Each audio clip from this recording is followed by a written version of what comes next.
Реконструировать улицу Выгонная только начали. Сейчас рабочие снимают старый слой асфальта, утрамбовывают и выравнивают землю. Это своего рода черновая работа перед основным этапом. Но, несомненно, самое важное – все должно быть по ГОСТу. От этого зависит качество будущей дороги. Дорожного полотна по улице Выгонная и Новая Выгонная.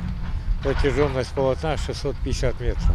До конца рабочего дня мы выведем выемку дорожного полотна до улицы Грозненской. Завтра идет укладка, отсыпка ГПСов. И в дальнейшем будем уже укладывать асфальтное полотно.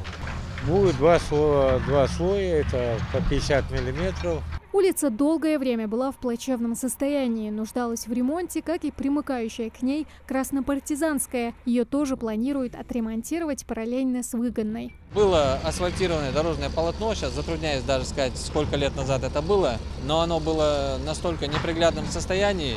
И вот выемка, то есть срез асфальта показывает, что здесь частично асфальт клался прямо на чернозем.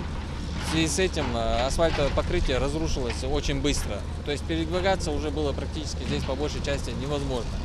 Особенно дорога к новой школе. Ремонт этой улицы начали по поручению главы Ингушетии Махмуда Али Калиматова. Она подъездная к недавно построенной школе, вблизи центральный рынок. Протяженность этой улицы составляет 650 метров, в частности от улицы Грозненской непосредственно до нового объекта, до школы, которая введена в эксплуатацию. В соответствии с поручением главы республики Махмуда Али Калиматова в приоритетном порядке муниципалитетами обеспечивается подъезд к образовательным учреждениям, к социальным объектам, в частности детские сады и школы. На сегодняшний день у нас в городе Сунжа практически 100% социальных объектов обеспечены подъездными дорогами. Завершить ремонт улиц Выгонная и Краснопартизанская строители намерены через 2 недели. Последним этапом станет нанесение разметки и установка знаков. Автолюбители смогут оценить комфортную поездку по новой дороге, соответствующей всем нормам и стандартам. Тамара Хшагульгова, Сулейман Костоев, Магаз 24.